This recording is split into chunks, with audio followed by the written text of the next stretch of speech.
3. Hola, buenas tardes o buenos días. Estamos por presentar nuestra presentación de anatomía.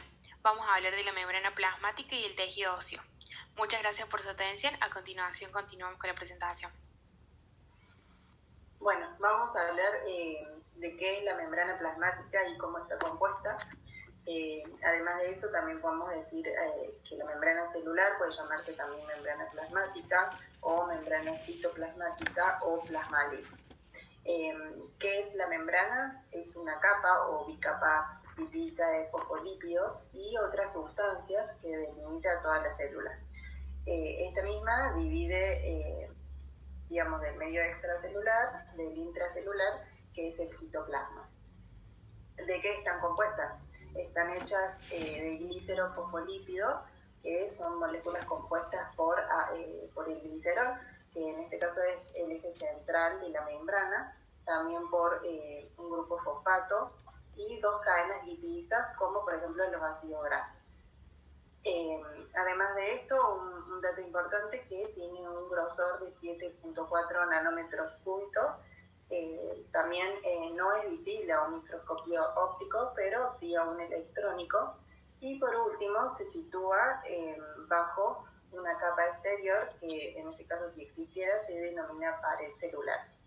A continuación podemos mencionar las funciones que lo va a hablar mi compañera. Bueno, las funciones de la membrana plasmática. La membrana plasmática constituye una verdadera barrera permeable. Esta es la que controla el pasaje de iones y moléculas y que impide la mezcla de los componentes del medio intracelular con el entorno.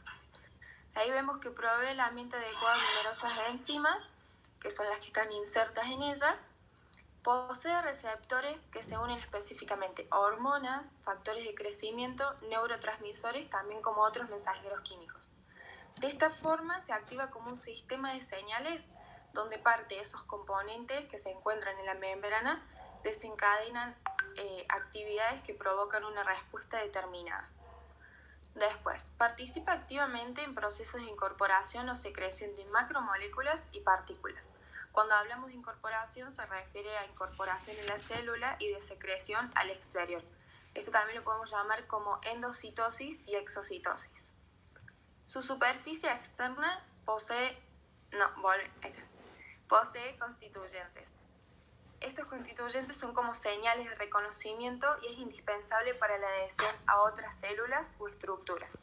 Y por último, contribuye a mantener la forma de la célula.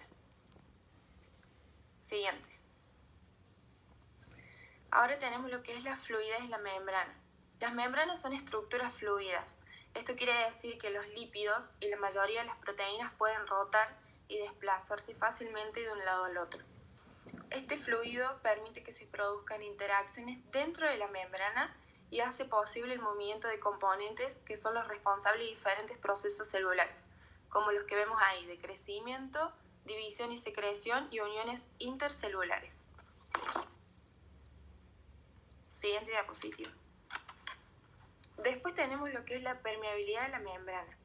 Se dice que una membrana es permeable para las sustancias que pueden atravesarla y es impermeable a las que no lo pueden hacer. Aunque las membranas plasmáticas no sean completamente permeables a ninguna sustancia, sí permite que otras pasen fácilmente, y esto se le llama permeabilidad selectiva. La parte de la membrana que está formada por la bicapa lipídica es permeable a moléculas no polares como el oxígeno, el dióxido de carbono y los esteroides, pero es impermeable a iones y moléculas grandes sin carga como la glucosa. También puede ser ligeramente permeable a moléculas pequeñas polares como el agua y la urea. Las proteínas transmembranas son las que sirven como canales y transportadores que aumentan la permeabilidad de la membrana. Estos canales también son selectivos y sirven como ayuda para poder atravesarla. Bueno, la disposición de las proteínas de la membrana. La clasificación de las proteínas se da en función de su profundidad en la membrana, es decir, de su localización. Pueden ser periféricas o integrales.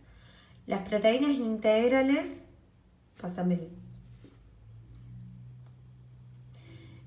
en la otra, Se extienden hacia el interior o a través de la bicapa lipídica entre las colas de los ácidos grasos unidas con firmeza a ellas.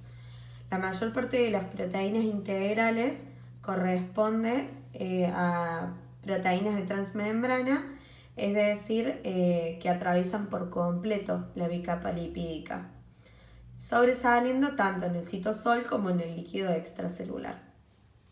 Al igual que los lípidos de la membrana, las proteínas integrales de la membrana son anfipáticas. Sus regiones hidrófilas sobresalen hacia el líquido extracelular acuoso o el citosol, y sus regiones hidrófobas se extienden entre las colas de los ácidos grasos. Muchas proteínas, las proteínas periféricas, por otro lado, no están embebidas con tanta firmeza a la membrana, sino que se unen a las cabezas polares de los ácidos grasos, de los lípidos, o con proteínas integrales situadas en la superficie interna o externa de la membrana. Muchas proteínas integrales de la membrana son glucoproteínas, o sea, proteínas que contienen un grupo de hidrato de carbono unido a su extremo que sobresale del líquido extracelular. Las porciones hidrocarbonadas de los glucolípidos, y los glucoproteínas forman una cubierta azucarada extensa llamada glucocáliz. El glucocáliz participa en el reconocimiento de las células, también permite que las células se adhieran entre sí en ciertos tejidos y por último impide la digestión por las enzimas del líquido extracelular. En el próximo video te explicamos el tejido óseo.